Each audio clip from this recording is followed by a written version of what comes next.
Salut à tous, on est de retour. Alors on est de retour pour parler droit digital, conformité, numérique, protection des données, cybersécurité. Alors ce terme de cybersécurité, tiens, je vais démarrer avec ça. François Coupès, donc salut François, fondateur donc du cabinet d'avocats Level Up Legal. C'est ça. Voilà. Avec Laurent Soubrévilla. Salut Laurent. Bonjour. On va aller assez vite raconter ce que fait CrowdSec, le Waze de la cybersécurité.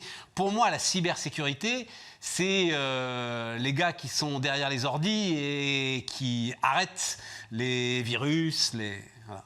Tout à fait. Mais c'est pas seulement ça, c'est aussi... Alors, c'est pas seulement ça, c'est-à-dire... Il y a aussi un aspect légal, alors. Exactement, qui est assez important à l'heure actuelle, parce qu'il y a un grand nombre de directives, de textes européens, de lois françaises qui ont été adoptées ces dernières années, ou tout récemment. Encore la LPM version 3, la loi de programmation militaire, encore en discussion la semaine dernière, tournait autour de ces sujets-là, notamment, sur tout ce qui est conformité réglementaire en matière de droit de la cybersécurité, c'est-à-dire quel est le niveau que l'on va imposer en termes de cybersécurité aux entreprises, quel est le niveau de protection que l'on va attendre des entreprises en matière de conformité, en matière de protection des données à caractère personnel. Est-ce qu'on peut dire un mot de ça? Ensuite, on va prendre le temps de raconter ce que tu fais avec CrowdSec, mais alors ça, c'est un sujet qui me passionne. Je parle sous ton contrôle. Les assureurs sont en train, petit à petit, de se dégager de ce truc de cybersécurité, parce que justement, ils n'arrivent pas à évaluer l'intensité du risque. Hein, ils augmentent très fortement leurs primes, effectivement. Voilà, ou ils augmentent très fortement leurs primes. Oui. Sauf qu'ils servaient un petit peu de benchmark. C'est-à-dire que l'entreprise qui elle-même... C'est quoi le bon niveau de protection? Est-ce qu'il faut que je dépense quoi? 10, 15, 20% de mon chiffre d'affaires? J'en sais rien. L'assureur, en fait, arrivait et fixait une sorte de prérequis, quoi. Voilà. Oui, c'était une bonne référence. Mais s'ils disparaissent, c'est quoi la référence? Alors, d'abord, il y a un certain nombre de textes qui imposent des obligations minimales pour un certain nombre d'acteurs, que ce soit des acteurs très importants, ce qu'on appelle les opérateurs d'importance vitale. C'est en gros les plus gros acteurs opérant sur chacun des domaines d'activité. On est d'accord. Voilà. Fournisseurs d'eau, d'énergie, etc. OK. Mais ça, parlons des boîtes du quotidien, quoi. Enfin. Les boîtes du quotidien, en fait, la réglementation maintenant, notamment au niveau européen, on va parler de Nice 1, Nice 2, des directives qui, à chaque fois, vont imposer à un plus grand nombre d'opérateurs, et donc à de tailles de plus en plus réduites, y compris des toutes petites PME, des obligations en matière de cybersécurité, parce qu'on ne va plus parler uniquement de la première division, les acteurs, les OIV, les têtes de gondole, qui véritablement, s'il y a un problème, ont un impact sur la France entière, mais on va plutôt parler des acteurs régionaux ou dans des secteurs d'activité beaucoup plus restreints, qui eux aussi vont être visés par ces textes, sans parler du RGPD d'ailleurs. Et qui sont parfois des portes d'entrée vers les plus grands groupes. Alors, il y a aussi autre chose, ce sont les sous-traitants, qui eux peuvent, par exemple, un fournisseur de climatisation. Il y a eu un cas célèbre avec un fournisseur de climatisation qui a été piraté et qui a servi, par le piratage qui s'est réalisé, de porte d'entrée, c'est-à-dire qu'ils sont passés par la liaison qu'il avait dans l'extranet avec le gros groupe et ils ont fini par pirater le gros groupe. Mais donc, il y a un gros contrôle des sous-traitants et des prestataires. J'ai en tête un chiffre qui vient en partie des assureurs, 10% de chiffre d'affaires. Oui, alors après... Mais ça ne veut rien dire, en fait. Parce que ça dépend vraiment des secteurs, ça dépend du risque. L'analyse du risque, l'évaluation du risque est extrêmement importante sur ce type de sujet, indépendamment des obligations réglementaires particulières qui peuvent s'imposer. Mais par exemple, le RGPD nous indique qu'il faut, ce que disait la loi française depuis 1978, donc ce n'est pas une nouveauté, ça fait 45 ans qu'on sait qu'il faut assurer la protection des données à caractère personnel et qu'on fait une analyse de risque en fonction de la sensibilité des données pour voir quel niveau de sécurité on met en œuvre. Et c'est sur ça que le cabinet intervient particulièrement pour aider des très grandes entreprises. C'est à peu près 75% de notre clientèle. Les CAC 40 et institutionnels, et puis également les startups qui, cette fois-ci, ont un business plan qui est tourné autour de la conformité ou au contraire ont le cœur de leur activité qui dépend de la conformité même, savoir est-ce que c'est possible de faire ce qu'ils font, et que l'on accompagne au mieux justement pour faire de la conformité un outil business, montrer qu'on peut avoir de la valeur ajoutée à être en conformité, à apporter des preuves de cybersécurité, notamment parce que la loi française, encore une fois, vient de nous dire qu'il y a un cyberscore, de la même façon qu'il y a un Nutri-score, il va y avoir un cyberscore du niveau de sécurité et de conformité. Eh bien, l'idée, c'est de pouvoir montrer le niveau de conformité et assurer la confiance des utilisateurs. Alors, justement, CrowdSec, comment est-ce qu'il intervient dans tout ce qu'on vient de raconter et tout ce qu'on vient de décrire, Laurent? Écoutez, moi, en tant que CEO de l'entreprise, l'idée, la vision, ça ne fait pas tout. Donc il faut se concentrer sur l'exécution, en tout cas c'est mon rôle. Et dans l'exécution, on a la partie technique qui précède la partie marketing. Non, mais d'abord il faut que tu me racontes ce que tu fais, CrowdSec, parce que le Waze de la cybersécurité, j'adore ces trucs-là. Je pensais qu'on avait arrêté un petit peu, hein, le Waze de ceci, le Google de cela. C'est tellement vrai. C'est tellement vrai. Pourquoi c'est tellement vrai? Écoutez, on développe un outil qui est open source, gratuit et collaboratif.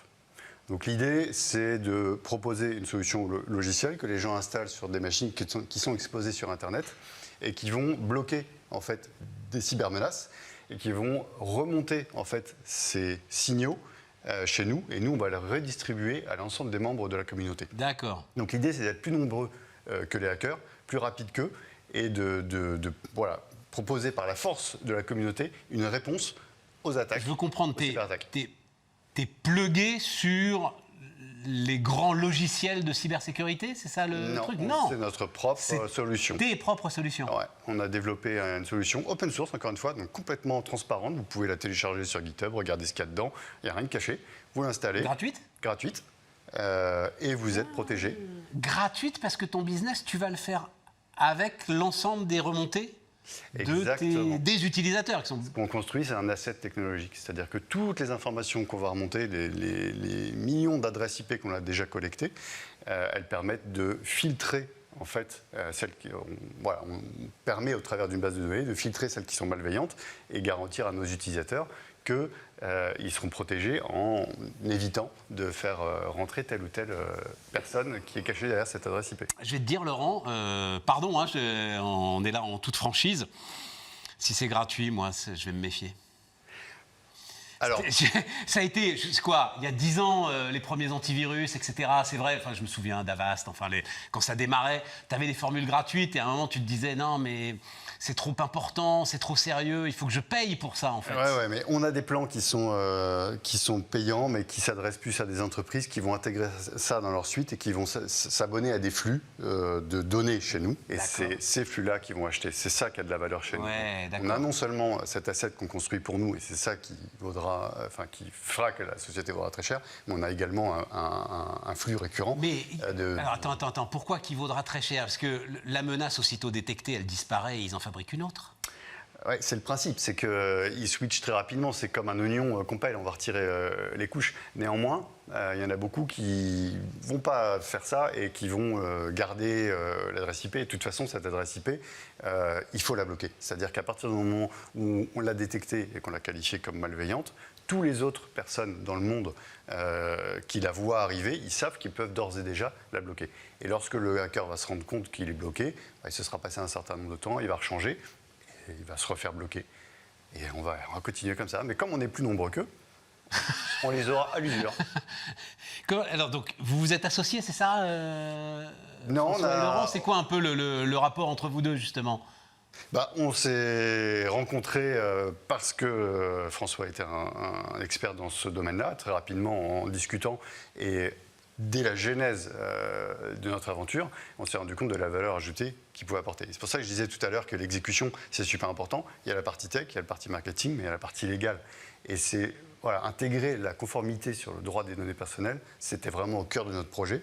Et c'est ce qui a permis que les choses fonctionnent comme on le souhaite, qu'on ait une belle traction, qu'on fasse 2 énormes levées de fonds, enfin bref, voilà. Mais il faut m'expliquer ce que tu as fait, parce que je ne comprends pas ce que tu as fait justement dans l'histoire. Le traitement des données à caractère personnel, c'est-à-dire les adresses IP, est au cœur de la possibilité d'action de l'algorithme et des solutions mises en place au niveau de CrowdSec. Et nous, on est intervenus notamment pour les accompagner et pour les aider à bâtir leur conformité. Parce que l'adresse IP, c'est une donnée personnelle. Donc il faut faire attention à ça. Oui, mais c'est une donnée personnelle. En l'occurrence, celle que tu vas détecter, qui va me pirater, c'est une donnée personnelle qui s'impose à moi. Enfin, c'est pas... Il y a un vrai sujet en termes de conformité qu'on a voilà, je pense qu'on peut dire beaucoup travaillé. Il y a un truc qui me traverse l'esprit. Un gars braque une banque, il est détecté par un système de vidéosurveillance, sauf que tu n'avais pas le droit de mettre le système de vidéosurveillance. Tu ne veux pas le poursuivre. C'est un peu ça l'idée. Alors, là, c'est caricaturé. Oui, donc, mais parce que je cherche à incarner ça, en fait. Non. Effectivement, il se pose des problèmes que Crotsec a parfaitement mis en avant dans ses documents et sur son site. C'est pour ça que je peux en parler. C'est notamment le fait que, par exemple, dans les adresses IP qui peuvent être remontées comme étant malveillantes, il est possible qu'il y ait des IP qui ne le soient plus au bout d'un certain temps. D'accord. Et donc, il va falloir communiquer autour de la communauté, prévoir des mécanismes, ce qu'a pu prévoir Crotsec dans les différents documents et dans toute la communication de Crotsec, pour encadrer ce cas-là et faire en sorte que le traitement soit licite, respectueux des droits et libertés des uns et des autres. Oui, parce que, Laurent, il y a des dispositifs d'appel dans ton système si, effectivement, tu génères un faux positif. Alors, on a un algorithme qui permet d'éviter les faux positifs et on a une base de données qui, grâce à cet algorithme de consensus, garantit que tout ce qu'il y a dedans, c'est des adresses qui sont authentiquement malveillantes. Néanmoins, comme le disait François, et merci parce que c'est grâce à lui qu'on a pu élaborer tous ces mécanismes, une adresse IP, elle peut redevenir gentille, entre guillemets, et dans ce cas, il faut permettre aux utilisateurs de qualifier ça, de communiquer avec nous. Donc, on a mis en place tous les mécanismes qui vont bien, qui permettent de le faire. Typiquement, ça pouvait être un serveur qui était piraté, et donc les pirates en avaient pris le contrôle, avaient l'adresse IP, elle devient malveillante, et puis finalement, l'administrateur système intervient, nettoie son système, l'adresse IP redevient parfaitement légitime. Parfait, parce que j'avais du mal à conceptualiser l'adresse IP malveillante qui devenait à nouveau licite.